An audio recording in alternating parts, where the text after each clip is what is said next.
If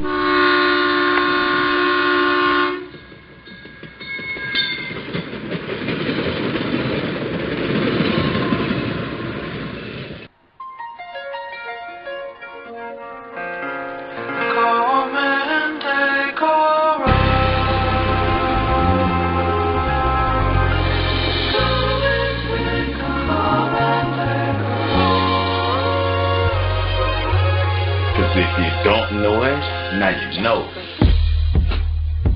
Thank you for taking the ride on the Freedom Train podcast series. You already know who you're riding with. It's your homeboy Joseph Ward and Patrick Irvin holding it down on the Freedom Train, conducting this thing.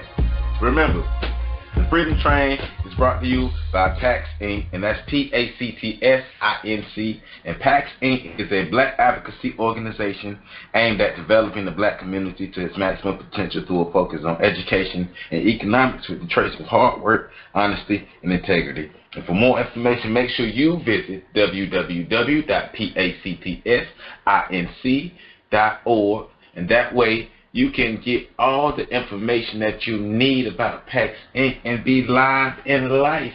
And make sure you click on the tab that says the codes so you can learn more about the codes of conduct and be able to work better as one as black people in America. Also, while you're online, make sure you visit our Freedom Train website at www.freedomtrainradio.com. That way you can learn more about myself, Patrick, Jamie, and you can learn more about the Freedom Train podcast series, all of our shows, the Fix Sports podcast, Lessons from the Screen, as well as Office Hours with Professor Carl Tone Jones and Eric Toba. Get the whole weekly lineup. And look out, because it's almost time for Black Women Tea Time. Black women talking about black women stuff is coming soon. And we will let you know when that's coming out. We'll let you know the exact date, but it's going down. Right. I always know you want to follow us. Follow us on Twitter and Instagram. Follow us on Twitter at Freedom Train Net. Follow us on Instagram at Freedom Train Network. Like our Freedom Train Facebook page. Subscribe to our Freedom Train YouTube channel. Or you can subscribe to the Freedom Train on iTunes, Google Play, or Stitcher. Because we out here, and we get it in how we get it in. Pat P, what it going down, man? Not much, man. I was going to say something crazy, but then I decided I probably shouldn't say that on the air. What you was going to say? There you go. Hey, man, it's all good, man. What's been going on with you, man? You know what I'm saying? You know, doing what I do, dark work and stuff. You know, can't reveal too much. The eyes of the people is on it at me. But, you know, the curriculum is being taken to a whole nother level with PAX. So, definitely y'all stay looking out for that. And, of course, I can't stay in the dark all the time, so the books that have been under construction for a very long time are nearing completion. So I'm excited about that as well. So, yeah. But, hey, man. Yeah. Well, I'm going to just say this. Y'all make sure y'all get a copy of Pat's book when they come out. But my book's already out. So get y'all the copies of On the Shoulders of Giants. Get your copy of On the Shoulders of Giants Volume 1, North America, On the Shoulders of Giants Volume 2, Central America, on my website, www.ontheshoulders1.com. There you go. Word. I just want to let y'all know, hey, man, support black business, man. I'm out here writing, man. Support a brother. Uh-oh. What's up? Is that Jamie on the line?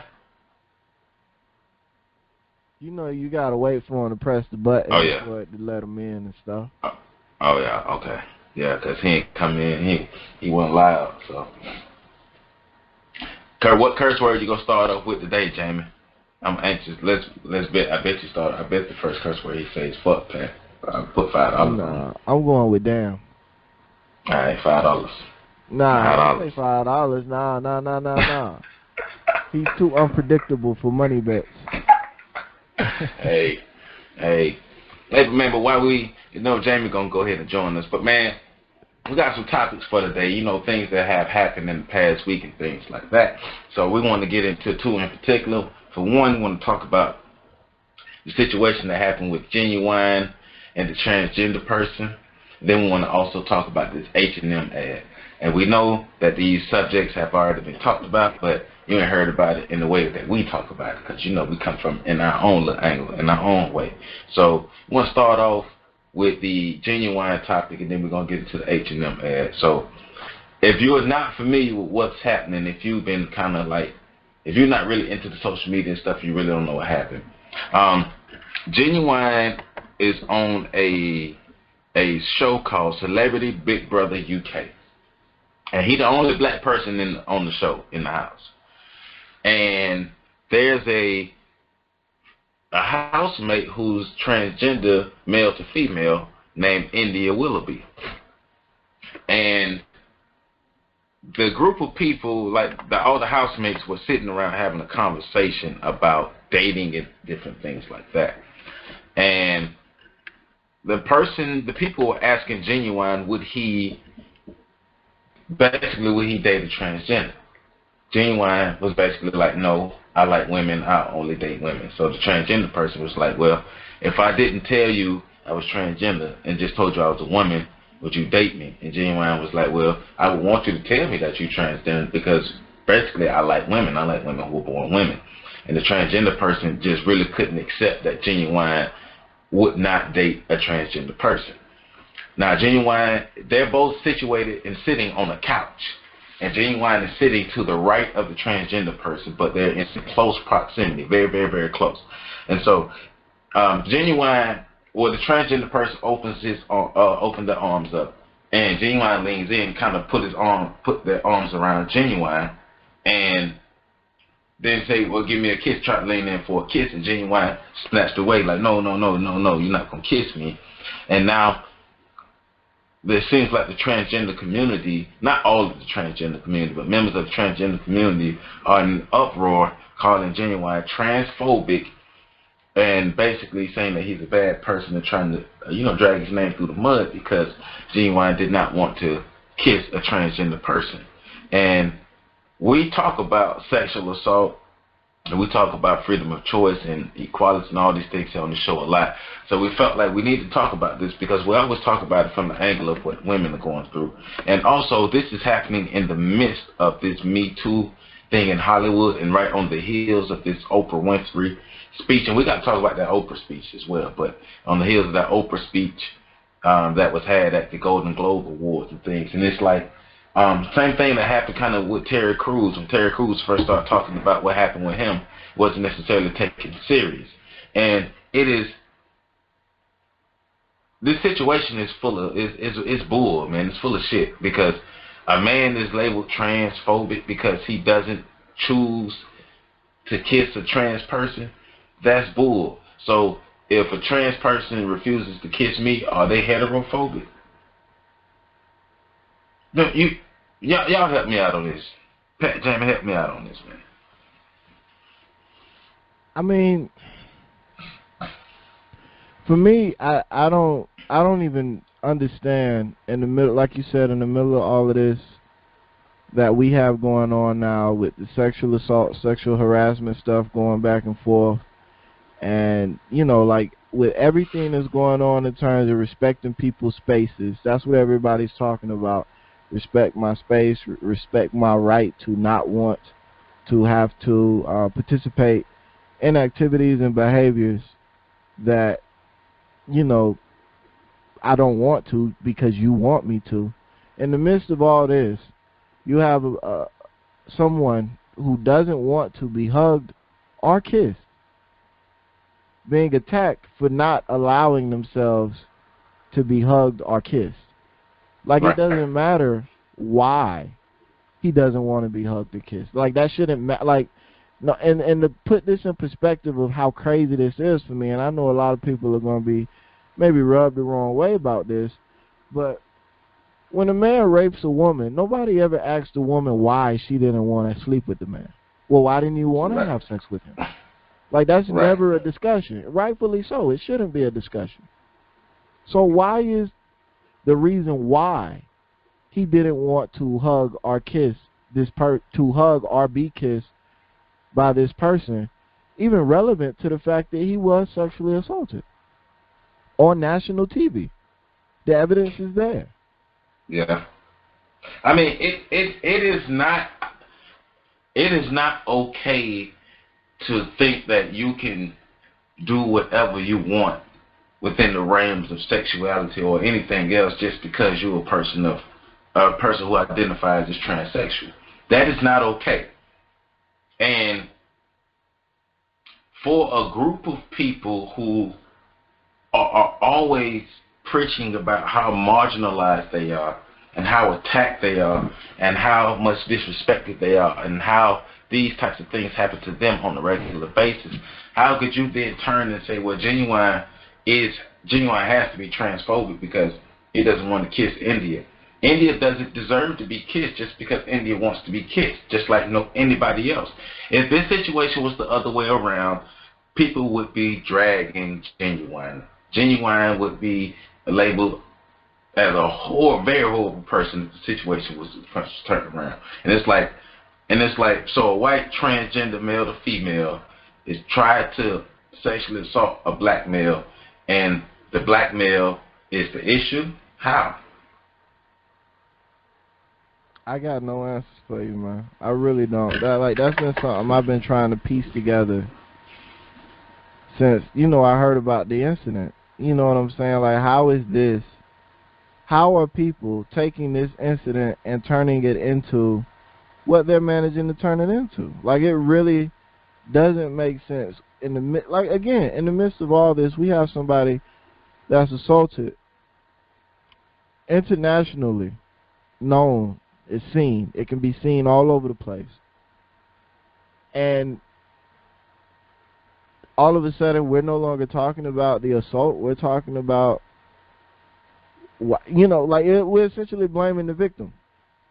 And right. This is victim blaming. This is essential victim blaming, and people acting like they don't see it. The people who got sent see it, but the people who I don't understand how somebody can look at this situation and say, well, Ginuwine is clearly the problem because he has to let India kiss him. Ginuwine don't have to let nobody kiss him, just like you don't. If somebody walk up to me just out the blue, or anybody, whether they walk up to me or not, and they're trying to kiss me and I don't want it, I'm going to resist their attempts. And if you got a problem with it, something is wrong with you. Right. I mean, I don't understand. Like, okay, so if Ginuwine just had left it, if she had left it alone that Ginuwine doesn't want to kiss me, or Ginuwine wouldn't date me. And for starters, let's be clear. If somebody says that they wouldn't date you, leave it alone. Right. That should be right there. For you to move in after someone says that they're not physically attracted to you for whatever reason. First of all, why would you? First of all, this India had a nerve to get mad because Ginuwine was saying, I'm not attracted to you. I'm not attracted to your orientation. How do you get mad at that? So because India took it there to that place where you have to have a problem with trans people if you wouldn't date me. No, Ginuwine don't have a problem with trans people. Ginuwine is attracted to women who were born women. There's nothing wrong with that. I am attracted to women who were born women, and there's nothing wrong with that. Just like if you were a person who was attracted to a transsexual person, there's nothing wrong with that. That's your business. I don't care. Just like you should not care who I'm attracted to at the end of the day. Show the same respect. It goes both ways. This is not a one-way street. We can't be serious about stopping. And Pat, you know me. This is one of the things that pissed me off about this. Within this and the section, the mess of all these things here, because people are full of shit, man. People are fake. And people don't really want real change, real justice, real equality, real peace. People don't want that. Different groups of people are only interested in winning and domination. And I'm seeing that because in a situation like this, everybody should have stood up and said, no, India, you're wrong. But instead, people are jumping down Ginuwine's throat, and that's showing you how people are not serious about ending none of this stuff that they're talking about. Of course, most definitely. I mean, we have this culture going on right now where everyone wants to talk about personal, like my personal preferences and being able to express myself the way I want to. You know, everybody's talking about that topic, this issue, but it's only okay for you to self-express when you are self-expressing within the realm of the accepted quote unquote marginalized group. And that pains me to say, because I realize how people could potentially spin that back on me as being a part of a marginalized group. But let's just be serious and be honest. If his preference is to date women who are genetically women, that is his preference. As long as he's not attacking you, belittling you, keeping you from opportunity, oppressing you, or in any sort of way, that's his preference. Just like it's your preference to change your sex, right, it's his preference to decide not to date you because you changed your sex. Just like we want to talk about is somebody's preference to not want to date somebody because they look a certain way, they behave a certain way, they're in a certain economic class, a certain social class. If all those things are their preference, then so is the fact that I want to date a woman who was born a woman. That doesn't mean that I'm attacking or belittling transsexuals. That doesn't mean that I'm attacking or belittling gay and homosexuals. I mean, I understand that you're not necessarily born that way. I understand that you are born that way in some cases. I understand that that's not a particular choice you made. Okay, I get all that. But that doesn't obligate me to be attracted to you and want to have a relationship with you just because. Like that's not what that means. I mean, if we really want to be all the way honest, I don't have to. Now, as a person, as Joseph Ward, I am going to respect everybody. But I don't have to agree with everything you agree with, and I don't have to have the same ideas and philosophies and ways of life that you do. And if you choose to operate in one manner and I choose to operate in another manner, that's my business and that's your business. And you can't tell me I'm wrong because I don't see the world the same way that you see the world, because it's really, like I said earlier, it's really not about equality. It's really not. Each group wants to be in a dominant position, but nobody wants to admit it. That's really where it goes. Honestly, fellas, do y'all feel like we're just being too sensitive about this whole topic? Like, just people in general. Because when I heard this story about Ginuwine, I didn't think anything of it. I was like, okay, he doesn't want to kiss whoever this person is. I'm calling out the hypocrisy. No, I get it. You know what I'm saying? I completely understand the hypocrisy of it, but it's just like, man, is this what we're arguing about? A man choosing who he wants to kiss or not? But if you kiss her or him or whatever the case may be unwillingly, then we'll be all out, it'll be a big thing, sexual harassment and whatnot. I don't understand why this was a story. I didn't care to put a lot of thought into it because I just felt people were just being sensitive. Because that is a high-profile topic right now, transgender rights, X, Y, and Z. They're in the forefront in the media aspect and a lot of different things. I get it. But this was kind of dumb. This is a reach. This can't be where you plant your flag and say, okay, you're doing something wrong, Ginuwine and X, Y, and Z. Right. Well, you're right. I mean, it is a reach. It's once going back, it's a group looking for power, looking for a foothold. And they're gonna use every whatever they can as a step up. It's like this should not have been the story. It should not have turned out the way it turned out. Ginuwine should not be looked at as somebody who is a bad person because he refused somebody's advances. When the narrative is about being able to refuse people's advances and be okay with it. And if a person keeps being persistent with their advances, you have a system to reach out and speak out. What they're saying about Ginuwine goes totally against everything that's going on. Right.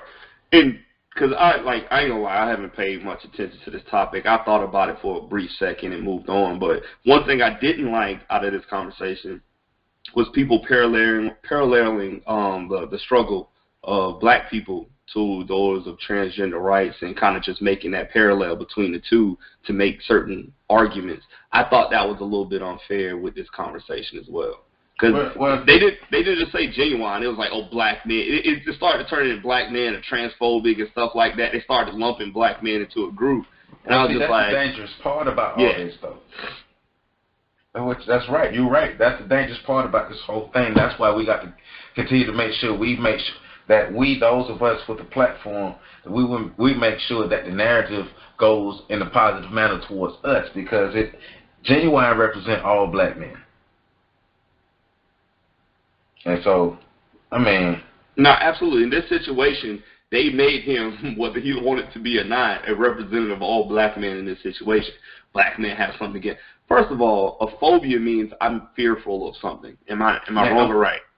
No, I'm finna read this. This is from dictionary.com. It's a persistent, irrational fear of a specific object, activity, or situation that leads to a compelling desire to avoid it. And that's the thing. I don't think, me as a black man, I'm not fearful of anybody and what their lifestyle you choose, whether it's transgender, whether it's gay, whatever the case may be. I'm not fearful of you.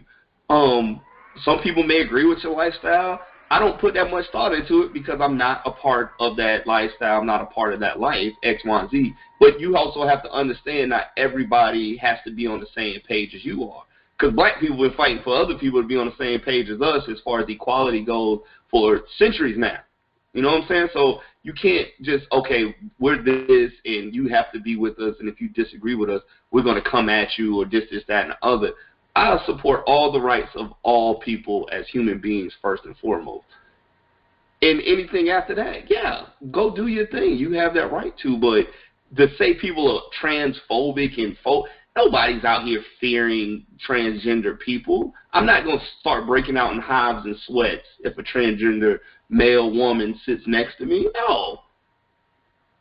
Well, see, I've always said that transphobia and even homophobia, start with that. I never agreed with the way they use homophobia because knowing that I know what the definition of a phobia is, like a person who has a real phobia, if you ever seen somebody like somebody who has a true phobia of like a spider, a roach, or a dog, and they will kill themselves trying to remove themselves from that situation. Phobias are clinically diagnosed. Am I not wrong? Right. Right. So I come into an environment where there are homosexual people, transgender people. I'm in that environment. I'm existing in that environment. I don't have a problem existing in that environment. I just don't agree, or I may not, agree with a man having sex with another man. Who cares if somebody agree or not? But that person may agree with that, right? May or may not agree. And so if that idea is expressed, then that person is automatically labeled as somebody who has a phobia, and that to me is misplaced. And I always dislike that, because why do I have to harbor a phobia if I don't agree, or even if I don't even do the same thing that you do? Like seriously? I think that's a part of the genius of the whole movement, though. If I'm being honest, that word homophobic, just attaching phobia or phobic to something like that allows you to create an entire narrative where one doesn't otherwise exist, and it allows you to tie in other components that you couldn't tie in otherwise. You can even justify it to people that disagree with you by you put them on the defensive, because now you could say, oh, well, you hate us because you're afraid of us. And maybe if you just got to know us, you wouldn't be afraid of us anymore, and you wouldn't hate us anymore. Go ahead. Pat, what you're saying, oh my goodness, I literally, I thought about that for a second. What if, just parallel, what if we said, you got a black phobia? Would that work? It wouldn't now, because because they'd say we being reverse racist. I'm just saying, like, we come out like, yo, you got a black phobia. They just go marginalize, you're playing a race card, this, that, and other, and dismiss us. That is, I just wanted to say that, but go ahead, Pat. Go ahead. No, you're 100% right. I think if we had have come out with that 40, 50 years ago, we would have been, we would have been ahead of the curve, and we would have been reaping the benefits of having that phobic. Because now, even when you think about it, even when you're trying to lash out against the word, now you're spending so much energy battling semantics and terminology that you don't even really get a chance to really speak about your views. And they get to stay aggressive and on the attack the entire conversation. Absolutely. So I think that whole attaching phobic to it, like, that shit is genius, man. I don't agree with it. I agree with you guys. It's not a phobia. But the mere fact that every time we talk about these issues, we have to address the terminology, homophobic, transphobic now, and, I'm sure speciophobic and some other shit is going to come down the road. The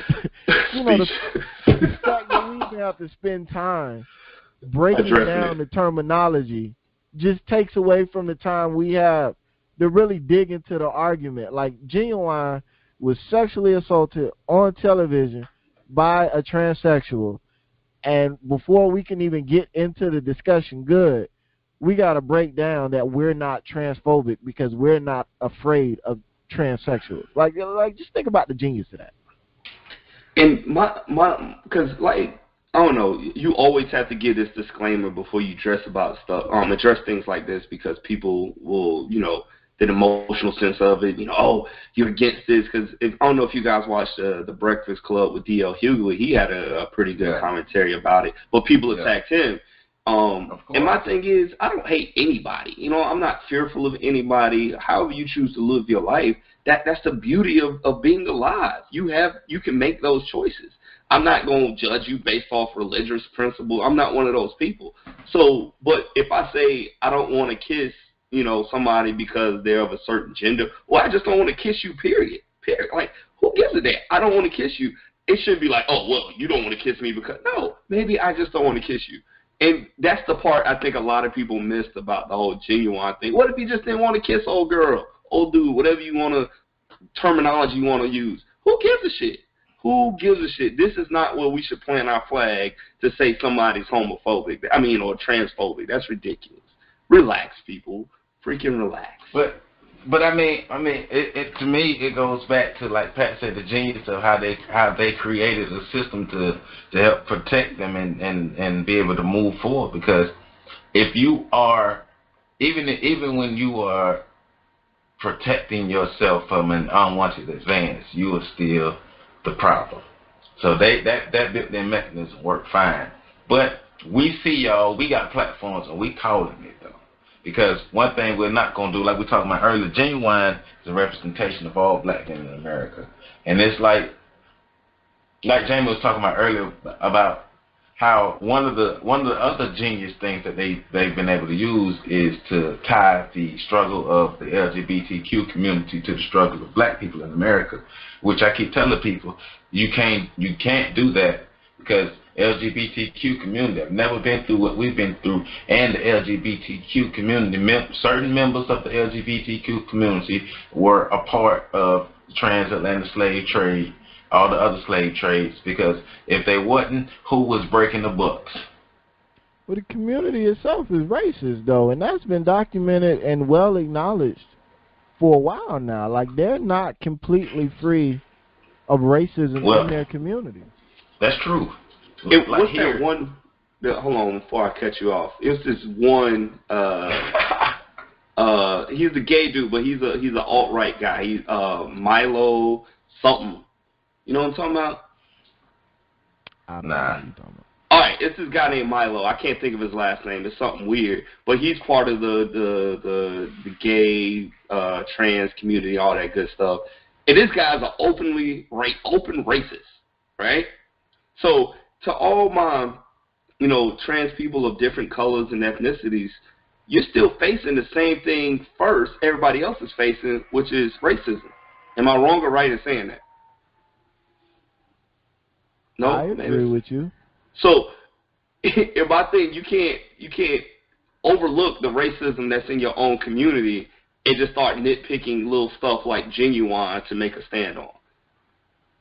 Well, I mean, it's like Michael Sam talked about it, but also like here in town, when they have the Pride weekend, that's white pride. Like the white gay pride and black gay pride, they don't even have that together.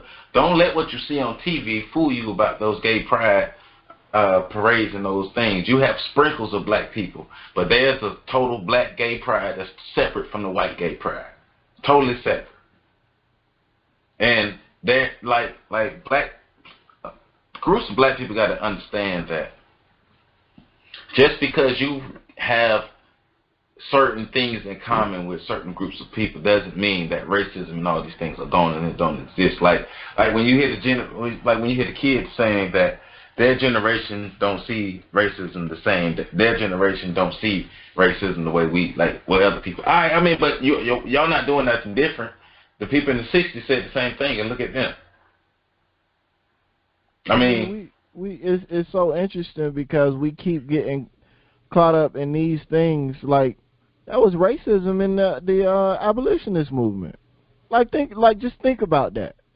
There were a group of white people who said black people should not be animals. They're not beasts of burden. They shouldn't be slaves. But that don't make them equal to us. So even in the very movement that is championed as the ultimate example of white people working together with black people, you had slavery, or you had racism. I'm sorry. If that doesn't do anything to change your understanding of the situation, group dynamics, and how, racism is going to be a part of most of your interactions with white people, then I don't know what does. I don't know how to help you with that. But then, like Jamie said, we go back to, this is just a piss poor example for you to plant your flag on. I mean, you sexually assaulted a man, and you want to use this? Like, if anything, I would be like, all right, yeah, India, whatever the hell your name is, you need to shut up on this one. We came back. But you know what make me? I'm sorry not to cut you off, but you know what to make me mad about this? If Ginuwine would have made that advance in India, India probably would have slapped Ginuwine, and nobody would have seen the problem with it. But if Ginuwine would have put hands on India, Ginuwine would be in a lot more trouble than he is now. The hypocrisy in that shit. I wouldn't have had no problem with it, because India. I mean, of course we wouldn't. She ain't got the biological weaknesses that a woman does as far as physicality. And I don't, because I refuse to get too deep in this conversation, because when you bring up biological differences and all that kind of stuff, it just brings up because I'm not gonna mention it, and for all of my sanity and not getting hate mail and get my house burned down, I'm not gonna go into it. But this is the wrong, absolutely wrong place to make a stance for this transgender rights or transphobia and all this. It's just it doesn't meet the criteria for that. What Ginuwine was not wrong. He did nothing wrong, and I think because we're in a hypersensitive society, and right now transgender rights are kind of in the forefront in America and in different places in the world, everybody's reacting to it. Transgender community should have rejected this as soon as it came out, in my opinion. But since they didn't, everybody else should, because this is really a non-issue. That man has rights too. Right. And that includes the right to say, I don't like you, and you can't kiss me, and I don't want to hug you. Right. But if you look at the video, he was cool with the dude. Like, he was chilling. It wasn't like he was on the other side of the room, or he wasn't in the corner fearful, like, don't touch me. Ginuwine was genuinely chilling, like, vibing and everything. It's just, old girl took it too far. And Ginuwine was like, nah, I'm good, fam. There's nothing wrong with that. Right. Well, also like a point Pat was making about the abolitionists, and how they, like, the abolitionist overall idea in objective was not necessarily the same as the black people, because I'm reading a book now called The Heroic Slave. It's a book written by Frederick Douglass, and it's talking about the uprising of the ship, the Creole, and the uprising that Madison Washington led. One of the things that they're talking about is how the abolitionists, how they had to separate themselves eventually from abolitionists, because they learned that the abolitionists, their overall agenda was not necessarily full liberation, but just like partial liberation in certain things. But the abolitionists were also, they also had ulterior motives and other agendas behind closed doors that the black people didn't have. So we got to, like going back to Dr. John Henry Clark, we have no friends. We got to be our own friends. For sure. But last little point, man. Ginuwine, you wasn't wrong. Don't even worry about it, bro. Yeah. You know you wasn't wrong. Just watch which pony you start riding, Ginuwine. Hey, man, why? I'm trying to figure out, why is Pony the jam for white girls? Like, white girls love that song. Like, they love that. I'm like, that song, and it wasn't even that good. You ain't been out in a while, man. Wait till you hear that Sweet Carolina, Pour Some Sugar on Me. That shit gets some lit. Who? That Pour Some Sugar on that song. You go to one of these clubs that FSU students go to, and they play Sweet Carolina, Pour Some Sugar on Me. They gonna forget about some Pony. They go crazy over that song. I'm still trying to figure out how Pony became his legacy in the first place. I mean, that was his biggest commercial hit, though. Was it? Yeah, it was. He had way better songs, though. I'm thinking about like Differences and a whole bunch of other songs he had that I thought was way better than Pony. No, it was songs that were way better, but commercially, that was his biggest hit. Yeah. See, I don't follow that commercial shit, so I wouldn't know. I don't even know how that became his biggest hit, but whatever, man. All right, so I wanna before we get to the H&M thing, I wanna ask you all first, do you have any thoughts on Oprah's Golden Globe speech? And if you do have thoughts, like, what are your thoughts on Oprah's Golden Globe speech? And relate, even, in relation to what we just got from talking about with Ginuwine, and just the overall sense of what are your thoughts? All right, so I got called negative, so maybe I should clear it up. I have no problem, no issue, no phobia with a black woman becoming president. Let me say that first and foremost. Black woman phobic? Yeah, I know. I have no issue with a black woman. Hey, if they're good and they are addressing the needs that I have as a voter, I'll vote for them regardless of what they look like and who they are. Let me state that first. But come on, people. Oprah give one dope speech. She dropped some bars on you guys. Now all of a sudden it's Oprah 2020. Like, get out of here, man. Stop with this fanaticism. Like, it's ridiculous. Just because you're a fan of someone and they say some stuff that you like, and it makes you feel good inside, doesn't mean they should be the leader of the free world. Like, did we not learn anything already of fanaticism? Somebody talking a good talk, then we put them in power and they just effing something up. Oprah's brilliant. She built an empire. She does a lot of things behind the scenes we don't know about. And she really does. I mean, but we also got to understand, Oprah, she rides that fence. She knows who are her primary supporters. And it's not black people. It's middle-aged white women. She knows that. So Oprah do just as much. That way everybody knows she's still down. She'll do your little black movie, look raggedy for a little bit. But she go right on TV where she has an international platform and literally says nothing. She doesn't move the needle much, but she'll say just a little bit.